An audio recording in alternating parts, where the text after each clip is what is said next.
So hello the viewers. Today with me I've got Sree Harsha, a student from NIT Warangal who successfully gotten his admission into UCLA for fall 2022.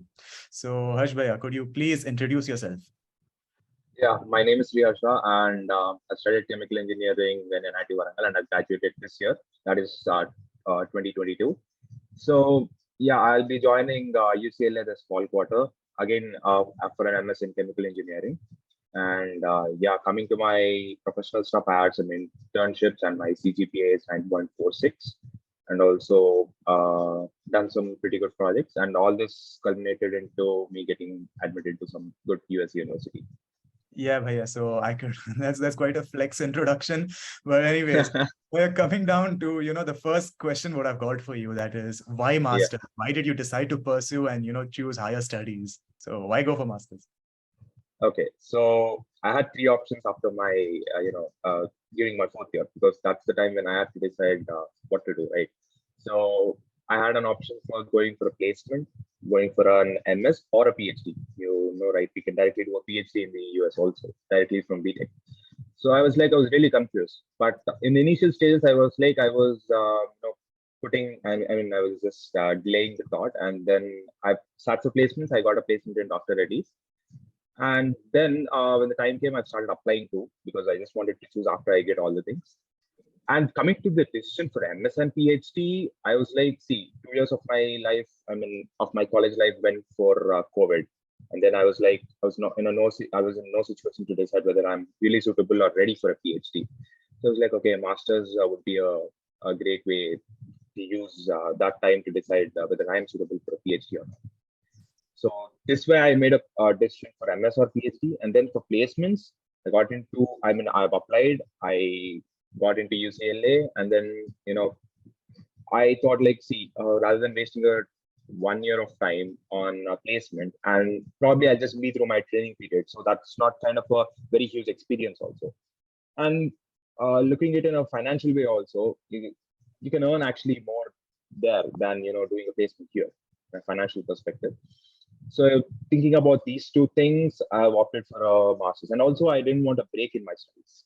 So yeah, you can again, if I get a break in my studies, then Yeah. that flow will miss. Yeah, that's totally understandable, Harsha here. So coming to my next question, that is like, when did you start your preparation for masters? And was there any particular timeline for something? How did you balance your life? Could you talk a bit about that? Yeah, sure. So I've started my master's preparation for right from August. Yeah, I started from August. So my first step was choosing universities. Usually people write GRE and TOEFL and then choose the universities, but I did it the other way around. I first chose the universities, and then I went about writing all the competitive or all the entrance examinations required to get an admission. So in the month of August, I was grilling to choose a university. I was going through a lot of university websites and then looking for what I wanted and which university will be suitable for me. I also coming for I'm going for a thesis-based MS, so I need to do a thesis, and there are not many universities which offer thesis-based MS in chemical engineering because they prefer PhD over an MS with thesis. So searching for the universities and then shortlisting them based on a lot of criteria like campus life, tuition fee, whether it is private or public, and the professors there. So I'll be working in a certain field.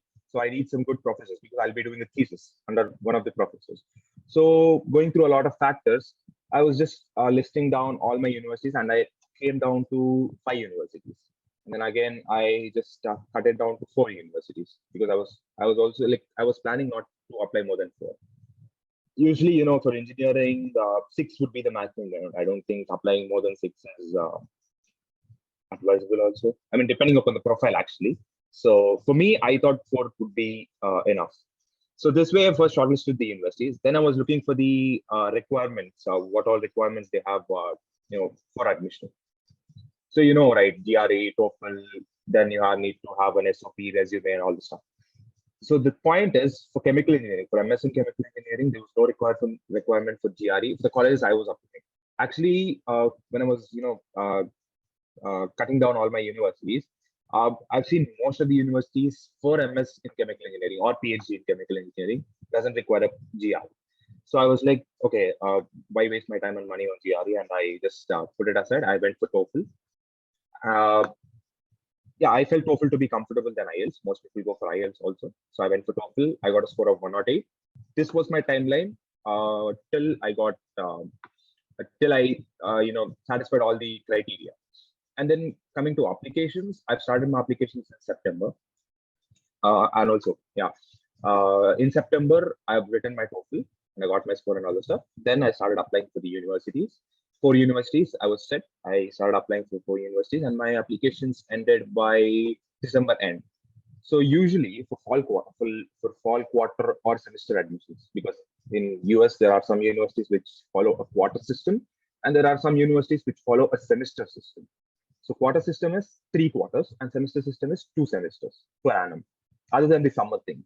Okay, so yeah, so if you want an admission for fall 2022 or fall quarter or semester, the applications start from September, around September or October, and they end by December, January.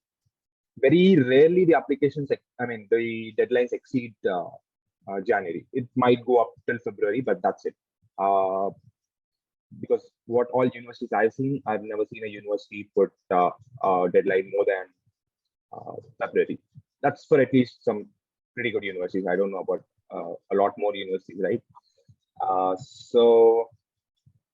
And then, yeah, so my applications were completed by the start of January.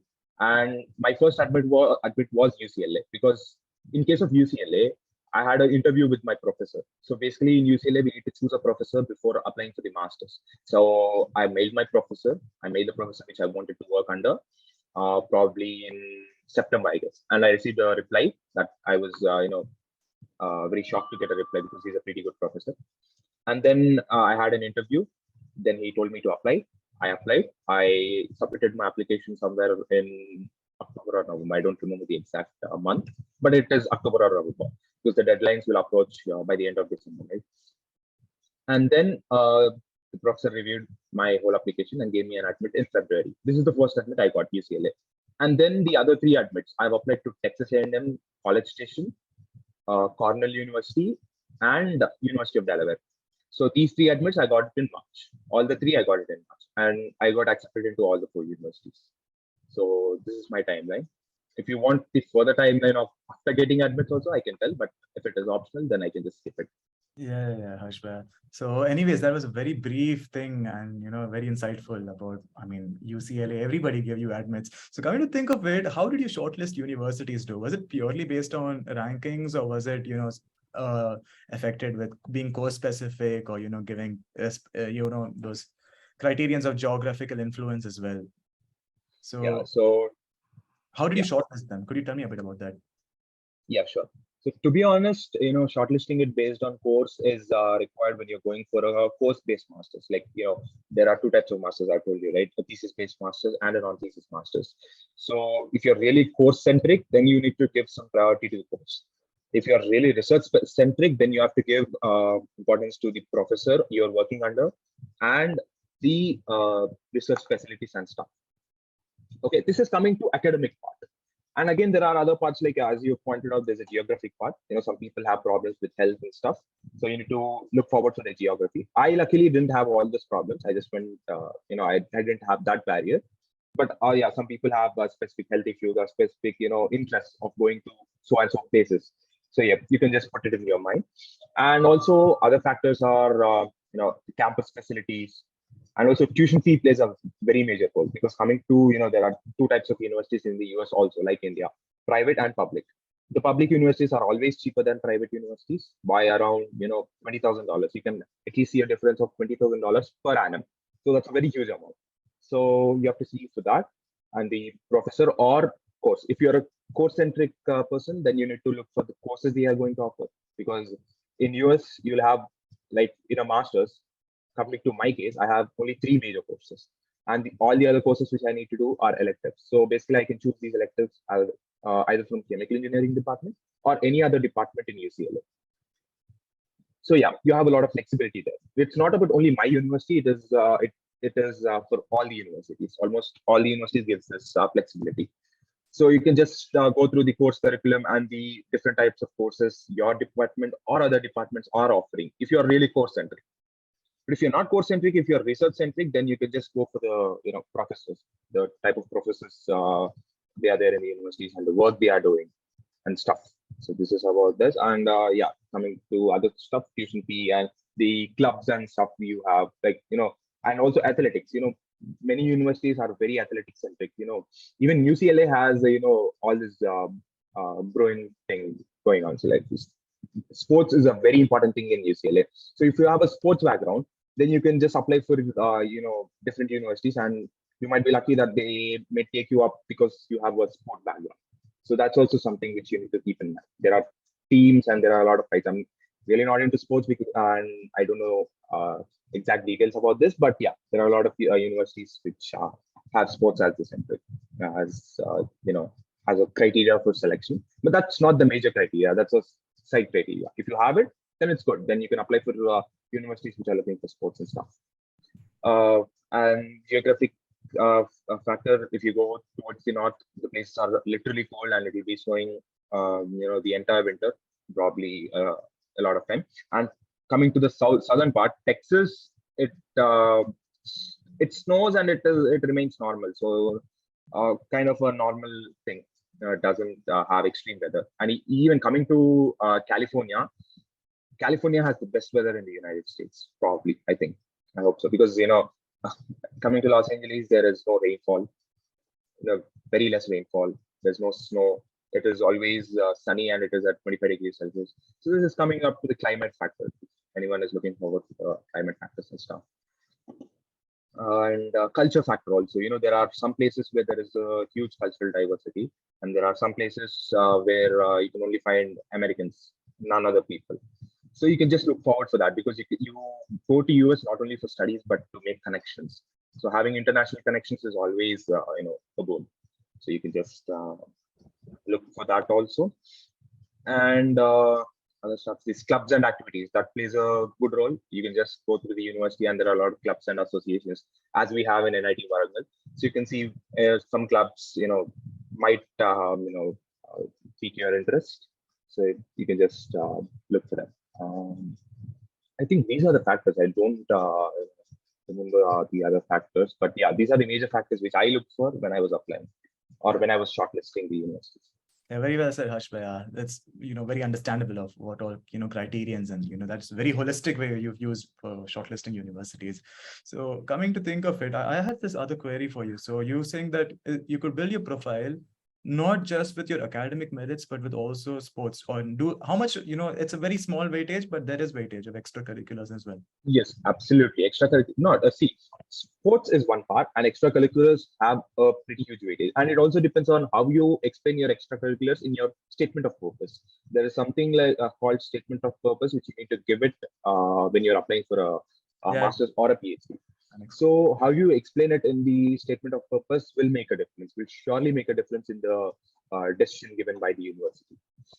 So exactly, then that's great. And you just mentioned a statement of purpose and stuff. So I just wanted to talk to you about that as well. So bringing me to my next question, that could you tell us a bit about the SOPs, the LORs, and any strategies you took and adopted for them, and how did you curate them? Did you do it according to universities, or were they course specific?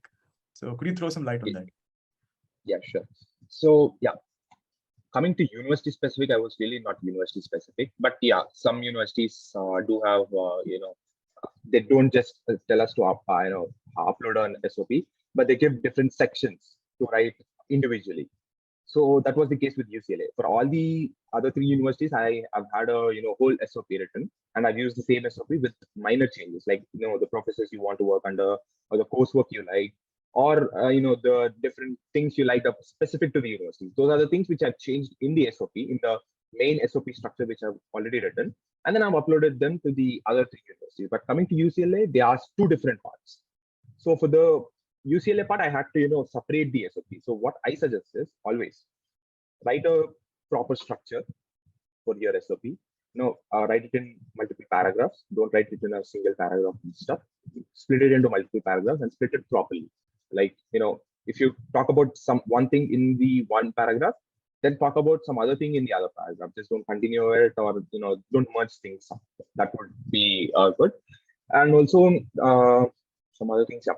See, the main help which I got from NIT Warangal is I've taken up corporate communication elective during my fourth year, first semester. So I had good touch with the professor who was dealing with that course.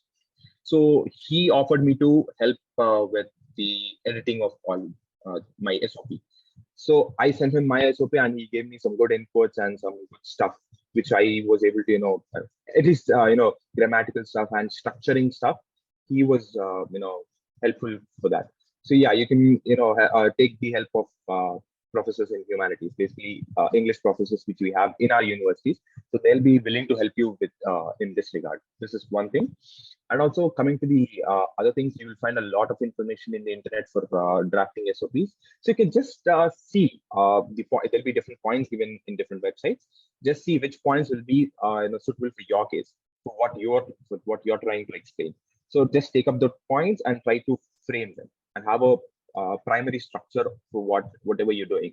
And then see, depending on the university and depending upon the criteria the university asks, you just rearrange them or split them. You got it right. So that's the best way of going with SOP. And coming to the letter of recommendations, I've got them directly. I had no problem, and probably no others should also have any problem with LORs, because our faculty are good enough to give LORs depending upon your case. They'll just see, and yeah, they'll be willing to help you for all the stuff. So coming to my LORs, I've done an internship in Germany. So that professor gave me a LOR, and two professors from our chemical engineering department, Professor Sree Harsha and Professor Venu. I guess you should have known them, right? So these two professors gave me an LOR, and in addition to this, I've told you, right, the English professor who helped me through my SOP, he's Professor K. Vishwanathan. So he also helped me with the letter of recommendation. So you should not have any problem. If you're a student from NIT Warangal, then you should not have any problem. I don't think other university students also suffer with LORs, because everyone gets their LORs sorted. So that's not a very huge issue. Just the way you ask and the type of professor you ask matters, or the professor you want to ask matters. That's it. But surely you'll get some of the other letter of recommendation. And coming to your resume, see, many people prefer Word. I prefer LaTeX. So there's this platform called LaTeX where you can just code your resume. You'll have a template, and just you'll have a LaTeX code, and you can just edit that LaTeX code to get a professional resume. So I've seen a lot of students use LaTeX to get a very professional resume. So that's something which is very important. If it is possible, I can share the resume so that people can see it in the podcast. Can I do it? Yeah, like you could actually give me the link, and I would add that in the YouTube description. Yeah, that would be better actually. Yeah, that would be better. So that is something which I've generated through LaTeX. But yeah, you can generate it through Word also, and put everything you have in your resume, but put it in a concise manner. Don't elaborate it too much. Put it in a concise manner, and especially focus on the technical parts, the skills which you have. So even in the internships which you have done or stuff, the specific parts in which you applied your skills, that's the most important part. So how you applied your skills and stuff, that description is required for whatever the projects or the internships which you put. Just give a brief description about them in the resume itself, about how you applied your skills and stuff. This is about a resume, and also add all the things, all the extracurricular things, like whatever awards you got, or whatever sports participations or NCC participations or club associations participations you have, and any award. And the other stuff is any software different softwares and how much proficient you are in them. You can give a good description about them. This is about the resume, what all the things you need to mention in the resume. And I'm missing something. Yeah, this TOEFL GRE, how you get the scores, and you need to send them to the university. Yeah, Harsh. So I think that's it. Yeah. That was very insightful, Bhaiya. So I've also got this other question for you, that is, while taking your admission and applying for universities, did you, use any outside third parties' help in applications and stuff, or did you do everything on your own through college portals? No, I've done everything on my own through college portals, but you can take the help of Yocket. There is, an app called Yocket. So what you can do is you can go to the Yocket app, and then you can join the university link. So there are group chats for different universities, and you can just join in that university's group chat, and you can interact with a lot of seniors there. So hopefully you'll get a lot of contacts, and you can, know the college in a very, very holistic way, as I've, told you in the starting point. So you can have all your doubts cleared through the help of seniors. So if you have the help of seniors, why you require a consultancy or stuff to get your work done? Just invest some time so that you can know everything which you want to know, and then apply for the college so that you'll be satisfied about your decision. So that's something, because consultancies, yeah, they might provide you a great help, but on the same time, consultancies are bound by money, and they'll recommend the colleges which they have tie-ups with. That's an obvious thing. So that's a problem with consultancies. So if you want to see if you have a specific, specific things in your mind you want about a university, then I suggest you to use this Yocket. LinkedIn also is a very good platform. You can connect with a lot of seniors. You can just press the college name, and then you can go there. You can go to the alumni section and just search for seniors who are in your required desired field and desired university. And you can just message them first, connect with them. If they connect, it's okay. You have to try a lot, but yeah, some people connect and some people do help you.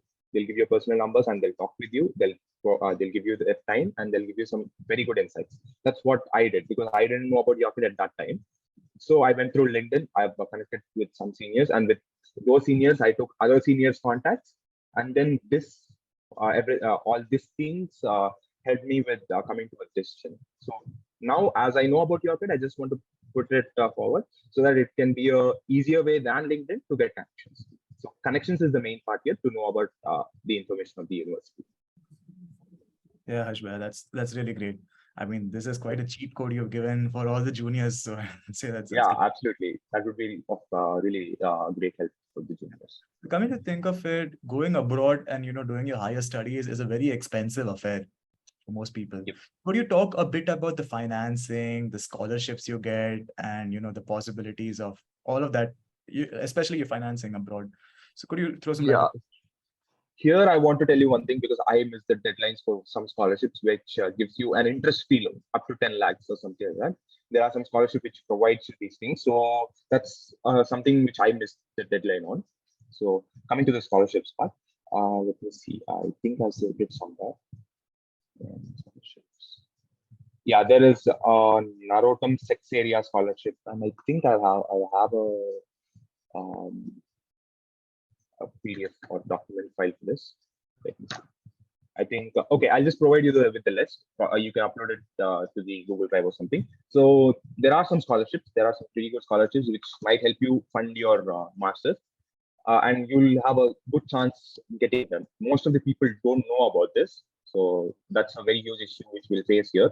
Because I've also tried to search in the internet, but they'll skip through the lines, because there are a lot of things which the internet throws up on us, and then you have to filter that information. Filtering information is very difficult, and sometimes you tend to miss some things and then realize them later, and okay, fine, there is this opportunity which I missed. So I don't want any of my juniors or anyone else to miss this opportunity. So I'll just provide you with the link, or I will provide you with a document which has the names of the scholarships. And also, coming to the other finance part, I went for a loan through SBI. So obviously, most of the students, not every, but most of the students who go for a master's abroad have to take an education loan, because it's not Germany where everything is free. So that's actually a good thing. If you know German, then going to Germany is a very good thing, because there are a pretty good process. Because I've done my internship with a German university. I've seen the facilities and stuff. It is nowhere less than US. But the only thing is language is a problem. But as I've only done research, language was not a problem, because it's an international group and everyone knew English and everything was in English. So I had no problem. But coming to the coursework, you need to know German for most of the universities for an MS. But if you know German, or if you are willing to start learning German right from now itself, then that would be a great thing, so that you can get an admit directly and have a free of cost masters in a pretty good country. Coming to the US, uh, Obviously, US is very costly for studies for especially for undergraduate and graduate studies. You have to go through a loan process. Loans are pretty much available. You see, the thing is, you don't need to go through this typical bank system. Also, you have a lot of other stuff like Prodigy, this Avance, I guess Avance, and this Leap Finance. These are all not banks, but these are agencies which provide you with loan. They have a backward connection with the banks, and they provide you loans for pursuing your graduate studies. Okay, so these are things, and for education loans, you can go for banking type of loans. You can go with HDFC. HDFC Credit is one thing. SBI loan, SBI Global Advantage is one thing, and Axis Bank, Karur Vysya Bank, Bank of Baroda, all of them give loans. But there are again two types of loans. There is a collateral based loan and there is a non-collateral loan. Collateral in the sense you need to put some property as a security so that you get a lower interest loan to pursue your studies. So that's one thing. And if it is a non-collateral loan, you need to put nothing, no security or no safety, but the interest rates are a bit higher. So these are the two types of loans, and you can go to different types of banks to avail your loan. Bank of Baroda and SBI usually have the lowest interest rates, but they are collateral-based loans. You need to put a collateral, and it's a huge hassle for us to go through all the procedure. I'm telling you, type this for itself. So yeah, you can just use your loan process. And also the thing is, with your US visa, you'll get a permission to work on campus for 20 hours a week, on campus only. Off campus is illegal. People do it, but it is illegal. If you don't want to fall in any kind of problem, because usually they don't fall, but it's not so advisable to go for a off-campus job. So on campus, you are legally permitted to do an on-campus job for 20 hours per week.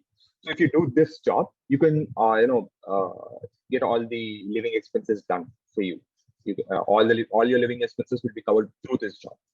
And also there are opportunities like TA, RA. TA is teaching assistantship, RA is research assistantship. Teaching assistantship is, if you're a graduate student, you can take classes for undergraduate students and your in-state tuition fee will be waived off. Okay, coming to tuition, I'll tell you this thing. There is two components of your tuition, which is in-state and out-of-state. Let me talk about it next. And so you'll get your in-state tuition fee. That is just saying half of the tuition fee will be waived off. Your health insurance is waived off.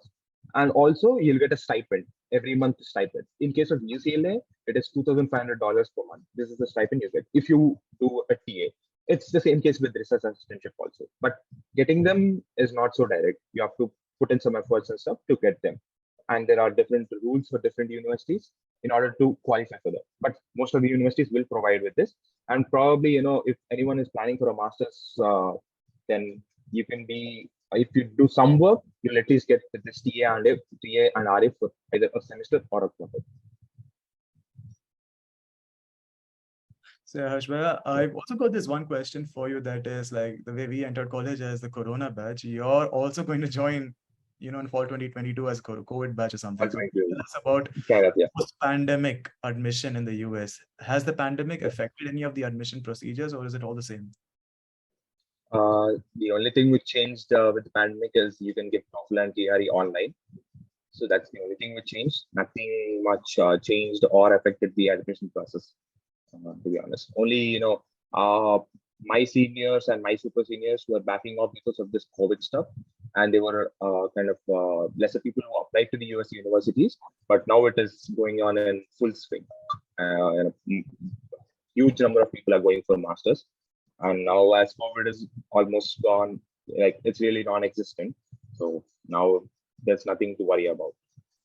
Literally, there's no change at all.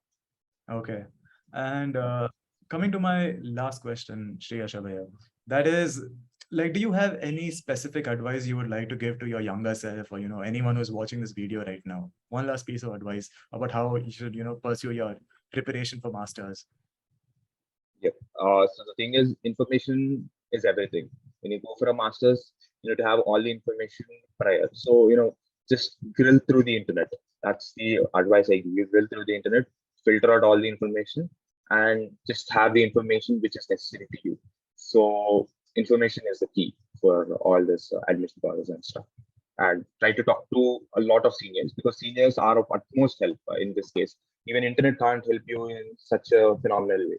So have good connections with your seniors, not only your college seniors, but you can just connect with a lot of seniors, as I've told you previously, from Rocket, LinkedIn, and there might be a lot of other platforms which you might or the other students might know. Just have good contacts and search the internet for a lot of stuff. You can get a lot of stuff, filter them, and then use whatever the stuff is required for you. So this is the piece of advice I want to give, because this is something I kind of neglected on. But yeah, it's fine. You people can go through this. So just be patient and keep on searching for things. Yeah, Ashbhai. So I'm really glad you agreed to help and, volunteer for this podcast. It was really great talking to you, Ashbhai, and I'm very confident that all we juniors and people aspiring to, pursue their masters would benefit a lot by watching this podcast of yours. So thanks for your time, Yeah, Ashbhai. I'll drop your LinkedIn profile and, all your credentials and links and stuff what you would like to pass over in the YouTube description. So yeah, yeah, thank you, sure. Ashbhai. That would be good. Talking to Yeah. you.